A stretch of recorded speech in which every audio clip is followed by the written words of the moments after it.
Ngiyanibingelela nonke futhi ngiyanamukela ku-channel Isikhathi Sezwi. Ngiyajabula kakhulu ukunamukela futhi kulolu suku.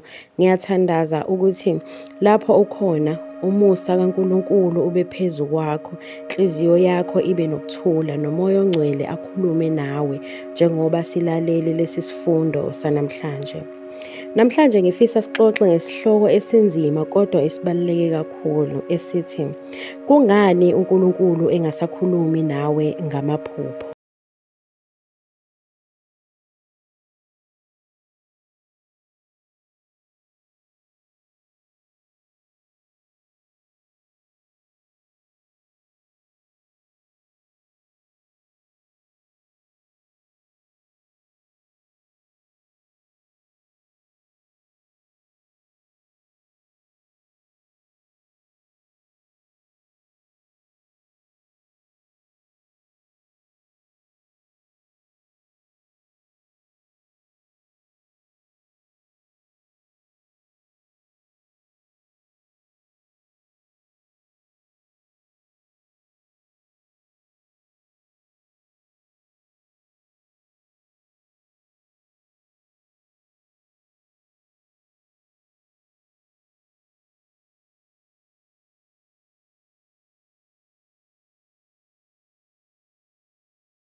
Ufudumele usekhaya, kodwa futhi siyacela usubscribe ukuze uzoba ilunga lomndeni, ushare nanabanye le video.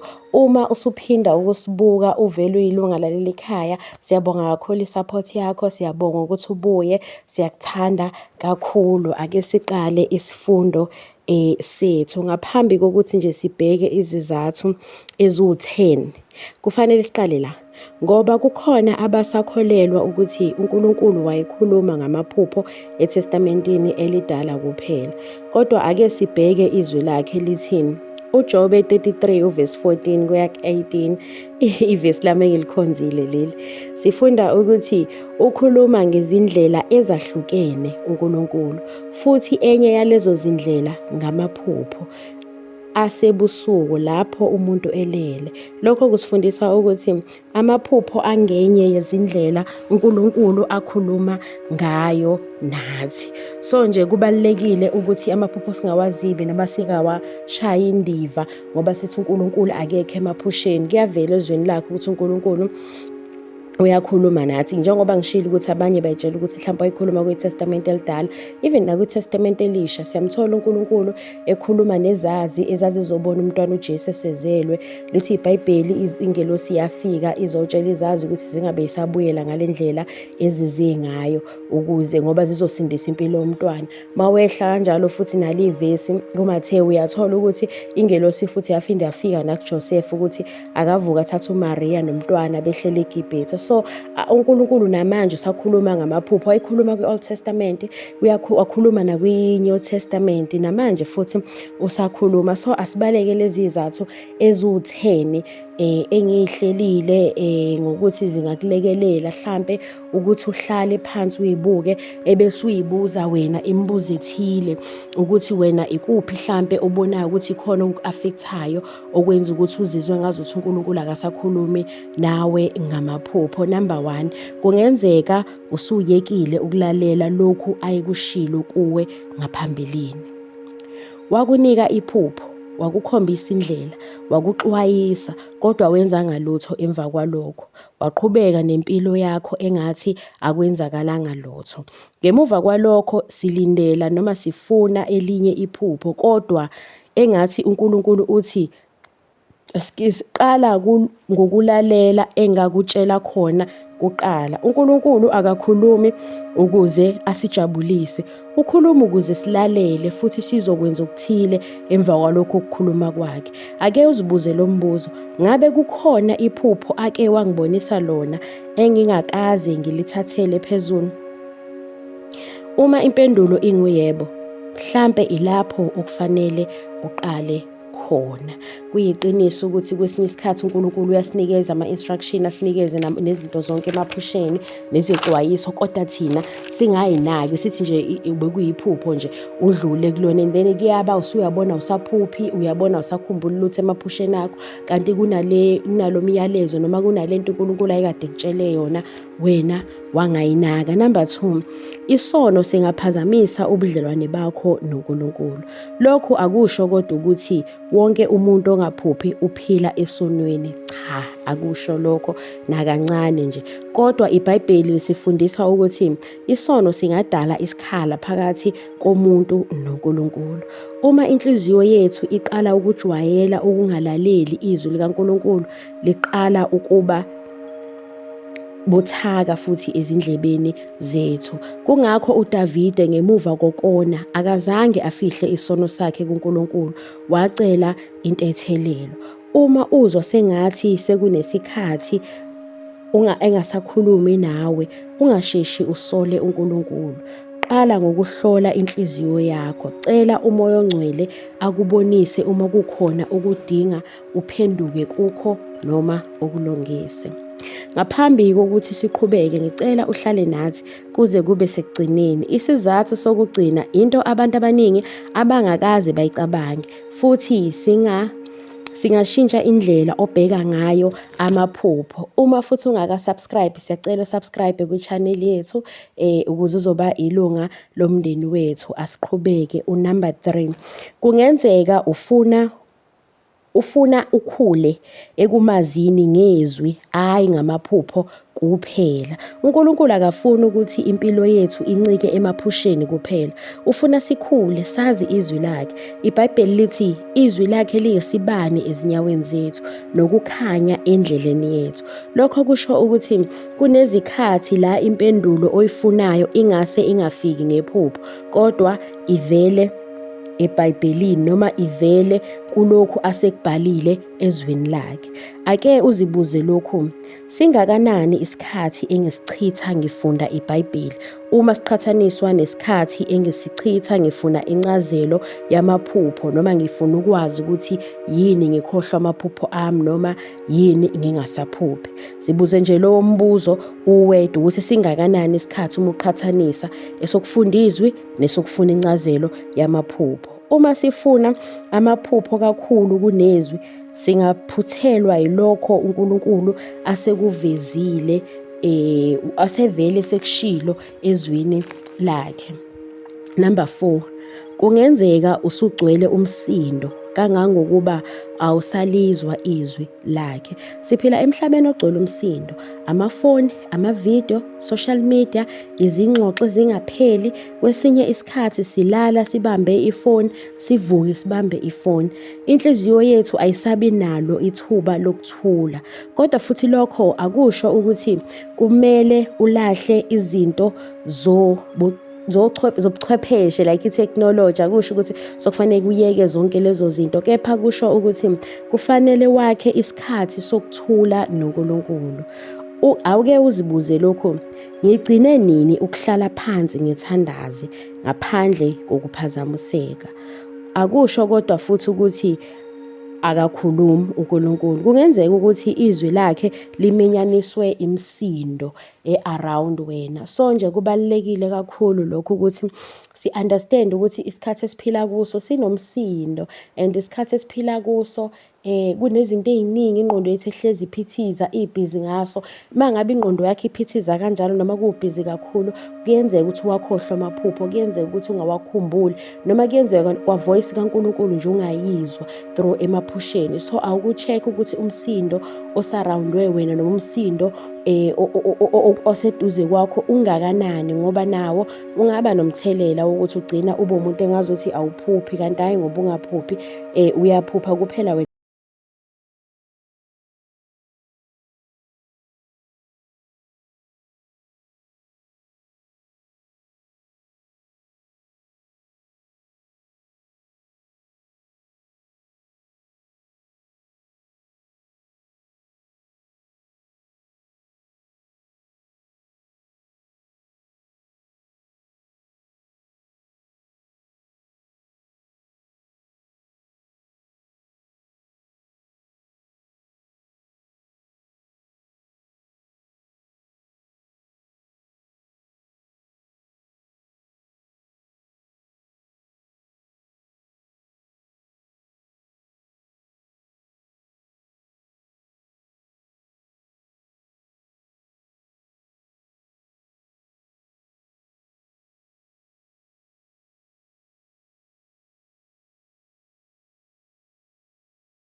noma esiyikhulekelayo esiyifunayo ngendlela yethu, kodwa uNkulunkulu angenzi ngale ndlela thina esisuke sifuna ngayo. Kwesinye isikhathi uthi noma ukhuleka usuke usunayo i-idea noma usuke usunayo indlela olindele ukubona ngayo impendulo. Abanye baze benze isibonelo ukuthi mangiphupha ukuthi ngiyazi ukuthi kobe sekuyimpendulo eshoyo ukuthi angiqhubeke nalolu hambo noma ngiqhubeke nale ndlela noma ngisithathe lesi sinqumo, kodwa mangaveli leli phupho kusho ukuthi kuyobe kungasho kanjalo. Kanti okwethu faneke sithembele kakhulu kuNkulunkulu ukuthi uzokhuluma ngendlela yakhe nangesikhathi asithandayo, okwethu ukuthi silalele.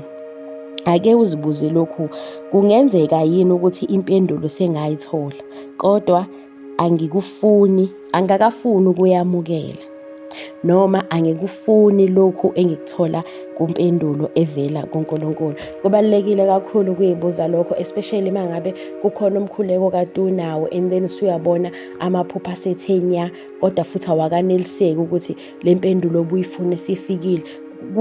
Uhlala ubuyele kuwo lo mbuzo, uyibuza ukuthi kungenzeka yini ukuthi impendulo uNkulunkulu senginikezile, kuphela mina kusenzima ukuthi ngiyamukele. Because kwesinye isikhathi impendulo siyayithola njengoba ngishilo, kodwa ukuyamukela kusuke kunzima because kusuke kubiza amanye ama-sacrifices okumele wenze, noma kusuke kubiza ukuthi ushintshe indlela obucabanga ngayo izinto noma ubuplene ngayo izinto zakho ukuthi wenze ngenye indlela. So if unaleyo ngqondo noma unalowo mcabango wokuthi akakaphenduli ngenxa yokuthi awakaboni ngale ndlela obona ngayo, uzobona ngazuthi uNkulunkulu akakhulumi nawe emaphusheni, noma uzobona ngazuthi awusaphuphi, noma uzobona ngazuthi amaphupho akho kukhona la onakele khona, kanti awonakele. Wena ufuna bengendlela ofunwa ngayo, noma ufuna iy'mpendulo zibe ngale ndlela wena ufuna ngayo. Kuyenzeka ukuthi asifuni uqiniseka iqiniso, kodwa sifuna uqiniseka isifiso sethu. So okuyingozi kakhulu-ke lokho, because uNkulunkulu yena omdala, yena owaziyo ngempilo yethu. So if thina sizofuna ukumlawula, yena uyathi nena ungahambi ngokwakho ukuqonda, beka ithemba lakho kuyena, uyena ozolawula uhambo lwakho, lilisho njalo izwi. So but isikhathini esiningi thina sifuna ukumtshela uNkulunkulu ukuthi no, uNkulunkulu yenza kanje, noma uNkulunkulu ngitshengise ngale ndlela. Mhlampe khona nje omunye engangixoxa naye engitshela ukuthi nene if kwenzeka ukuthi kuzobe kuyi-confirmation yalento engekhulekile, uyabona yini ukuthi wena usuyamlawula manje uNkulunkulu sofuna enze ngendlela yakho. So unumber 5-ke lowo oshoyo ukuthi kungenzeka ukuthi uNkulunkulu sewakuphendula, kuwukuthi wena akakuphendulanga ngale ndlela obufuna akuphendule ngayo, noma ukuphendule ngendlela obukade ungayilindele. Amen.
Kodwa ngiyenzele ukuthi ukwazi ukusondela kuNkulunkulu, because mangabe ubona ukuthi mhlawumbe unumber 1 uyakuthinta and then kunendlela okumele wenze ngayo ukuze uzolungisa le nto, uzobuyela back emaphusheni. If kunumber 2 okuthintayo, vele kunendlela okufanele kulungise ngayo ukuze ubuyele futhi ku-relationship yakho noNkulunkulu, noma uzobuyela ebudlelwaneni bakho noNkulunkulu. So akuyibuze le mibuzo ewu-5.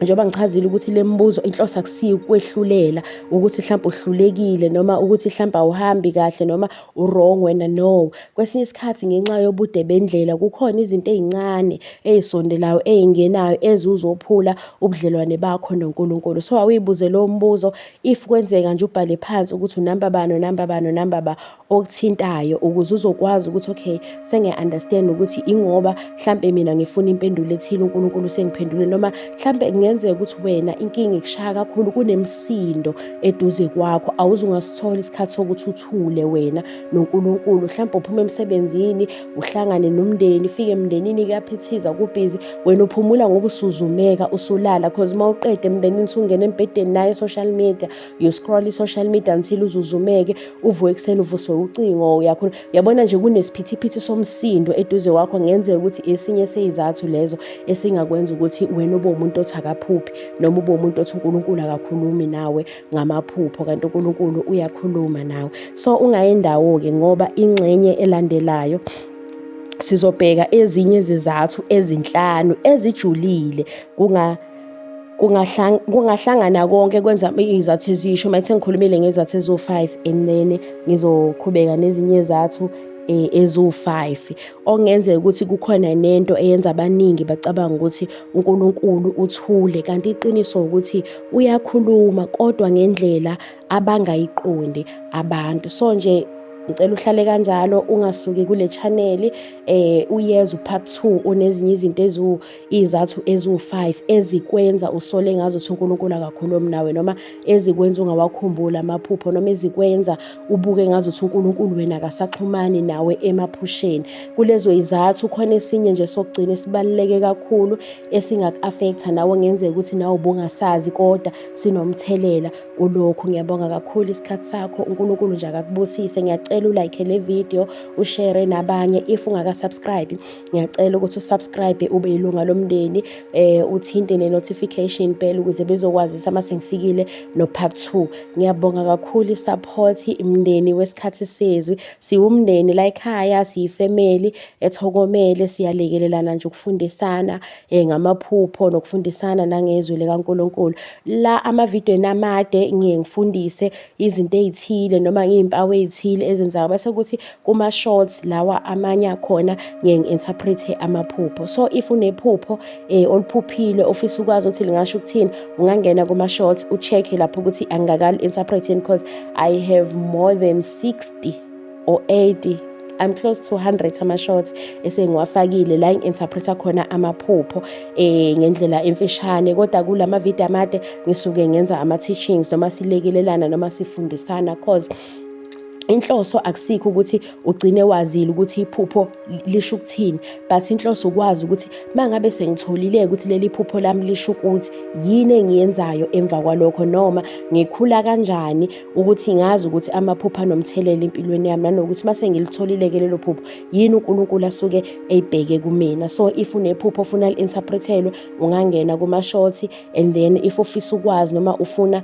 ukujula nge-understanding yamaphupho ukuthi asho ukuthini, nanokuthi wayafika empilweni zethu, abaluleke ngani, uthandaza kanjani, ahlangana kanjani noNkulunkulu, zonke lezo zinto uzolalela kuma-video lawo engiwenzile. Ngiyabonga kakhulu ngesikhathi sakho, ngiyabonga kakhulu nangama-likes, nangama-shares, indlela enishera ngayo, ne-support nje yonke enisinika yona kwisikhathi sezwi. Inkosi yomusa nje ayikubusise kakhulu wena nomndeni wakho, ikuvikele, ikubiyele kukho konke okuzamayo empilweni.